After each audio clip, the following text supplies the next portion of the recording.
Hi guys, मैं फिर हाजिर हूँ और इस वक्त हम डिस्कस कर रहे हैं ड्रामा सीरियल पामाल की एपिसोड 21 का प्रोमो।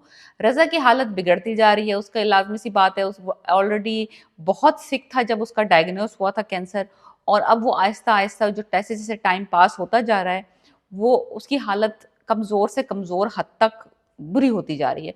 उसने अपनी बीवी को गाड़ी चलाना सिखा दिया ताकि वो अपने पैरों पे खड़ी हो जाए। इंश्योरेंस वाले चेक लिखना, घर के मामला, एवरीथिंग ही इज ट्रेनिंग मलका को कि वो उसके बाद किस तरह से अपनी लाइफ कंडक्ट करेगी, कितना हिसाब किताब होता है घर का, पैसे कितने बचेंगे जब वो जो भी उनकी सेविंग्स हैं उसमें से आएंगे ताकि वो इतना बचा ले, इतना खर्च कर ले। So that kind of scenarios he is trying to teach Malka everything. That is a very good, but he is also not liking कि जो मलका का कज़न है जो थोड़ी बहुत हेल्प करना चाह रहा है इस सिनेरियो में, जो दुबई से आया हुआ है मामू का बेटा, और वो मलका ने उससे थोड़ी बहुत मदद मांगी होगी for some small thing, and इसको बिल्कुल पसंद नहीं आया रज़ा को। रज़ा ने कहा है कि जब अगर तुम छोटी-छोटी चीज़ों के लिए लोगों पे डिपेंड करोगी ना, तो कभी भी अपने पाँव पे इंडिपेंडेंटली खड़ी नहीं हो पाओगी। सो लोगों से छोटी-छोटी चीज़ों के लिए मदद माँगना बंद करो। अपने बलबूते के ऊपर अपने तरीके से अपनी सिचुएशन को हैंडल करने की कोशिश किया करो। मेरी मदद नहीं आएगी, किसी की मदद नहीं आएगी, किसी को कॉल मत करो, खुद ही हैंडल करो, तुम कर सकती हो। यही बात अगर ये उसको उस वक़्त कह देता जब सारे हालात बेहतर थे, दिन अच्छे थे, तो कितना ही एक औरत का दिल बढ़ जाता अगर वो उसको उसका मियाँ उसको ये कह दे कि you can handle it. So at that time इसने कहा नहीं, और अब जबकि बिल्कुल ही कहानी खत्म है, अब वो वाली बात नहीं रही ना, वो वाला बात सुनना। मलका ने भी यही बात दोहराई थी और मैं भी यही बात दोहरा रही हूँ कि अब तो मजबूरी है ना ये, अब तो मजबूरी है। लेकिन जब मजबूरी नहीं थी उस वक्त अगर ये इससे ये बात कहता तो कितना इसका दिल बड़ा होता और कितना ये कॉन्फिडेंट फील करती। राइट नाउ तो कोई प्लान बी है नहीं। This is the only plan they have, they can't change the destiny right now. So anyways, तो मियाँ और बीवी जो हैं वो ट्राइंग टू मैनेज देयर जो है ना अपनी लाइफ को। कज़न थोड़ी हेल्प करना चाह रहा है। असल में इस जब इस रज़ा का दिखाया कि वो थोड़ा थोड़ा सा जो इतनी सिचुएशन से गुजर रहा है, थोड़ा सा आपको डार्क थॉट्स भी आती हैं कि अब मैं गुजर जाऊंगा तो मेरे बाद ये ना हो कि ये जो कज़न है ये फ्री हो रहा है मलका के साथ, कहीं मलका का इरादा तो नहीं है कि जैसे ही मैं मरूंगी वो इससे शादी कर लेगी और ये इसको प्रपोज कर देगा और मेरी बेटी का बाप बन जाएगा, सौतेला बाप होगा, पता नहीं मेरी बेटी को कैसे ट्रीट करेगा। और मैं नहीं चाहता कि ये मलका इससे मदद ले, मलका इसके साथ रहे, मलका इसके करीब रहे। So those kind of thoughts are going through Raza के दिमाग से गुजर रही हैं। लाजमी सी बात है, he is depressed, he is very sick, he is about to run out of time.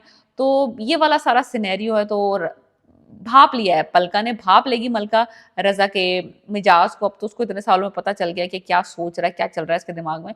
तो वो कज़न को मना कर देगी कि देखो तो प्लीज़ तुम मत आया करो, मुझे तुम्हारी किसी मदद की ज़रूरत नहीं, अगर मुझे मदद की ज़रूरत होगी मैं तुमसे माँग लूँगी, तो please don't come. So anyways, दिखाया ये है कि ये तो मलका ने साफ-साफ कज़न को बोल दिया कि वो। तो मुझे लगता है जो मोमानी साहिबा थी, जो वो डर रही थी कि ये ना हो कि रज़ा के बाद जो है उसका बेटा शादी करने के लिए कह दे मलका से कि मैं अब मलका से शादी करना चाहता हूँ, बिकॉज़ वो नहीं शादी करना चाहती अपने कुँवारे बेटे की, एक बच्ची की माँ से शादी। So that is very understandable.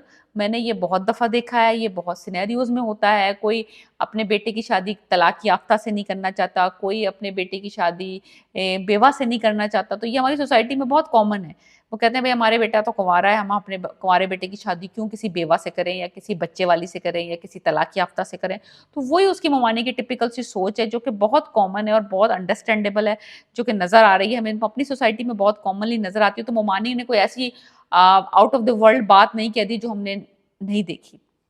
बस द पूरी situation is very wrong right now, very depressing चल रहा है मामला। ये 2-4 एपिसोड मैं सोच रही हूँ स्किप कर दूँ जब तक ये रज़ा का मामला जो है ना अ, ल अल्लाह माफ़ करे, लिपट जाता है। एनीवेज़, रज़ा की हालत बिगड़ रही है, रज़ा जो है कोलैप्स हो जाएगा अगले में, उसको हॉस्पिटलाइज़ करना पड़ेगा। हालत उसकी दिखा रहे हैं कि वो जो सारे सिम्पटम उन्होंने दिखाए थे कि वो वॉमिटिंग एंड उसके जो बॉडी चेंजेज़ आ रही हैं, वो कैंसर की वजह से वो हो रही हैं। He is getting weaker, he is getting sicker, और वो कोलैप्स हो जाएगा और मलका को रियलाइज़ हो जाएगा जितना टाइम वो समझ रही थी कि उसके पास है, वो टाइम भी उसके पास नहीं है। तो अब क्या करना है? It's like emergency situation right now. So अब आई थिंक उसको खड़ा होना पड़ेगा अपने पाँवों के ऊपर।